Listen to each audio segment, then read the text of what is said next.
Hi, my name's Callum Dicks and you're joining me at the fabulous Barston Lakes. Now I'm sat on a very famous peg 124. It's won absolutely numerous matches this year, so I really am hoping to have a good day. I'm going to talk you through the Pellet Waggler. Now the Pellet Waggler is a method that I've been using a lot this summer in a lot of big matches and catching numerous fish. It really is a winning method. I'm going to talk you through the hooks, the line, the floats, the rods and just how I set it up, and try and give you the best chance of catching the biggest weight on a Pellet Waggler. Now I'm going to start the day loose feeding 8 mils at 25-30 metres depending on the wind, try and get some fish in my peg, try and catch some fish and talk you through the Pellet Waggler in more detail.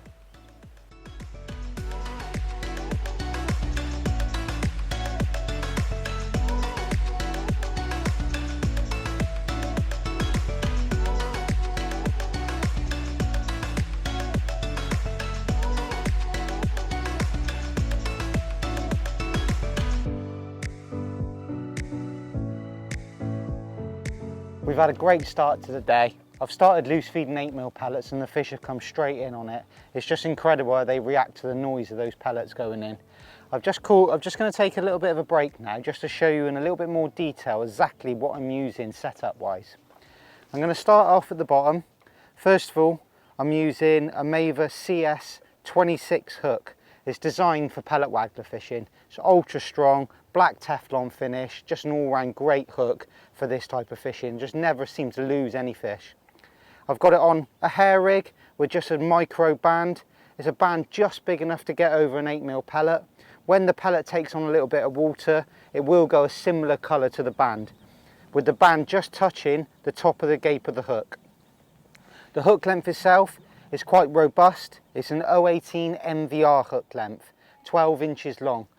Today the peg isn't very deep, so I want to be fishing about 2 foot deep.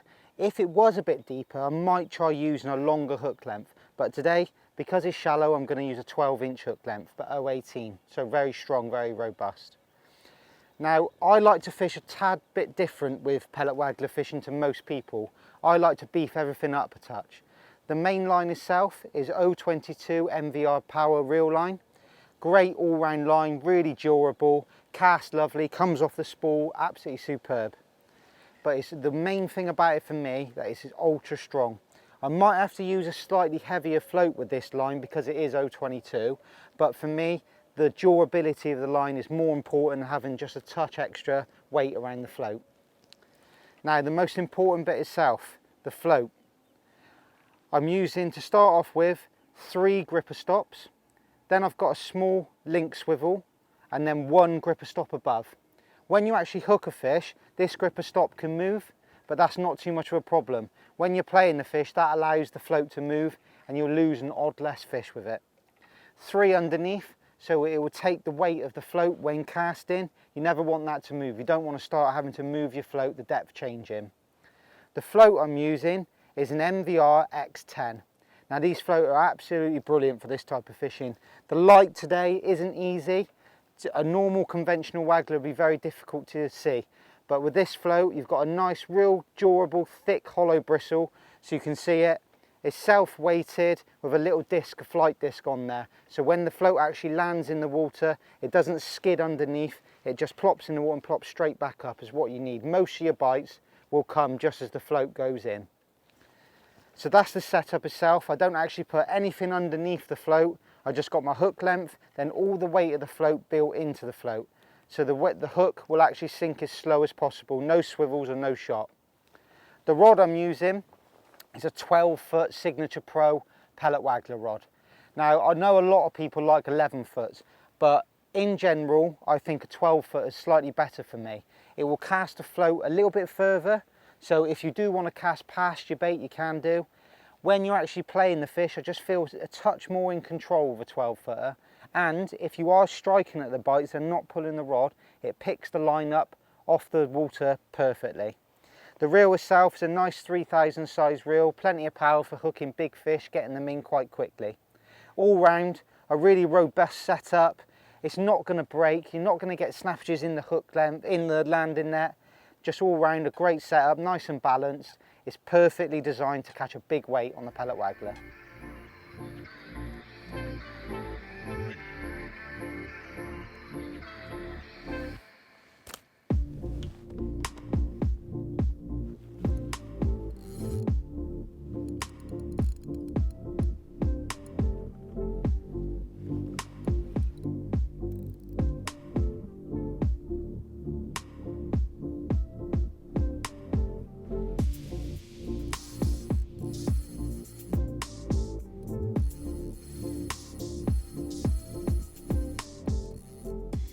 For me, the people that catch the most on a pellet waggler are the people that work the hardest.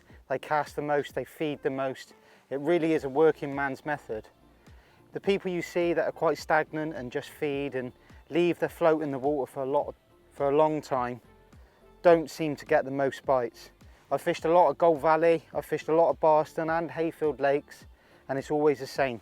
The people that really work at it, cast a lot, feed a lot, seem to get the most bites and catch the most fish. But it's also really important that you get the process right. The timings between feeding, casting and striking. A lot of the time the fish will pull the rod if you get everything nice and direct, the line, the float, everything in a straight line. They can sometimes pull the rod, but if you are striking, it's really important that you get all the timings correct. That one there that I've just hooked, I've literally cast my float out, and within probably 2 seconds of the float being in the water, it's under. Like you can see there, it's a great big fish again.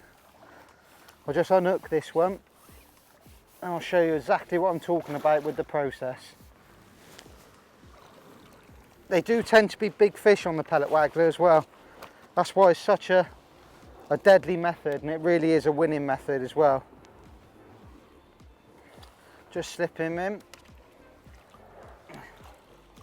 I'm feeding 8 mils.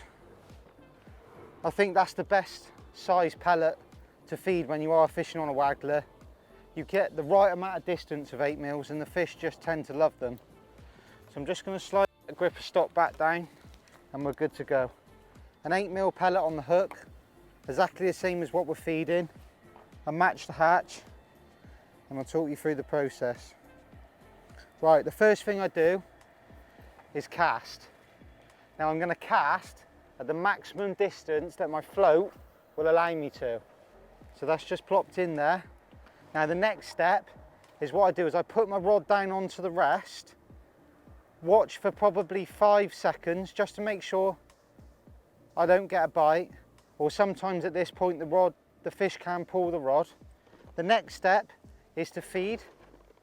What I try and do is feed about 2 to 3 meters short of the float, just like that. I have one twitch to bring the float back into the bait and lift that hook bait back up so you get a second full. Then again, I'll probably watch it for about 5 seconds. If the rod's not round or the float's not under, I'll feed again right on top of my float. I'll wind in, as quick as that. Now that's the momentum and that's the speed that you're looking for. So the float's not actually in the water for very long at all. So back out again, the maximum distance that my float will go. Plop that in, put it down onto the rod rest quite softly, in case the rod goes or the float goes straight away. I reckon 4 to 5 seconds. If you haven't had a bite, you're looking to feed straight away. Just short, remember, just short of your float again, the first feed, and then bring it back into it. 4 to 5 seconds again.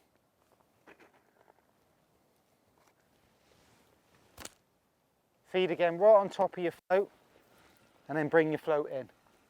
Now that's the speed, that's the momentum you're looking for. It is quite tasking to do it for 5 hours and it can become boring, but when you do get a little run of fish, like that one you just saw me have there, you can see why people catch the biggest weights on it, because they really are big fish and they can come really quickly. Most of your bites you'll get today I've had as the float's landed. So probably at this point now the float goes under or the rod goes round. So I've just fed, I'm going to twitch it back into it just so I can get a second full. Feed again. 4 to 5 seconds. If the float's not under, then bring it in. But that's the speed you're looking for. One thing about this type of fishing, if you are fishing at this momentum, always try and bring lots of bait with you. It's not unusual to feed 8 to 10 pints of pellets fishing like this. And if you can fish just a touch further than everybody else, today I'm using a 10 grammer and I'm using quite a powerful catapult. So if you can just fish a touch past everyone and feed more, you do tend to dominate the area. I fished a match the other day on this lake. I drew down the bottom end and caught quite a few more fish on this method. And I think the only reason why I caught that was because the amount I fed and the distance that I fed. But as you can see, the best anglers always fish at this speed, at this momentum. And if you can do that over a course of 4 to 5 hours in your match, in general, you're going to get more bites than everyone else. Well, there you go. It really does show working hard, feeding all the time, casting lots. The thing is, you've got to remember, the more time your float lands in the water through the day, the more bites you will get. If you can get your float landing nice and softly on the water, making a nice plop as it goes in, which these floats do lovely, you really are going to get a lot of bites. It's amazing how these fish react to 8mm pellets as well. I've started the day just feeding them, and within probably 10 minutes I'd fish them a peg. And they are really coming thick and fast now. The size of the fish that I'm catching, the thicker main line, big hooks, decent hook lengths. So when they do come in your peg, you can make the most of it.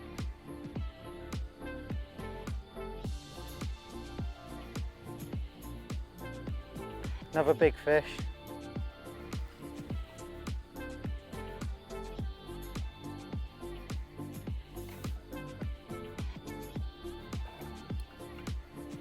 They really have been peas in the pod today, these fish on this peg.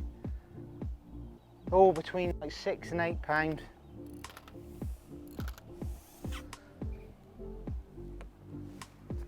You can see why, when this peg really is in form, it is the one to draw.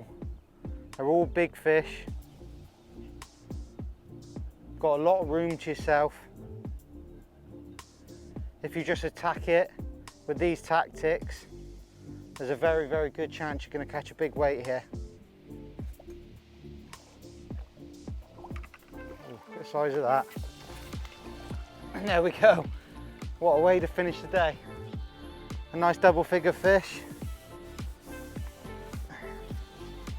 And you can just see why, that's got to be touching 12 or 13 pound, that one. And you can see why I fish the way I do, with slightly bigger floats, thicker main lines, big hooks, strong hook lengths, because you can catch fish like that, and 10 or 12 of them in your day, you're going to have a match winning weight. It really is a great method, the pellet waggler. A great way of catching a big weight, so get out there and give it a go for yourself.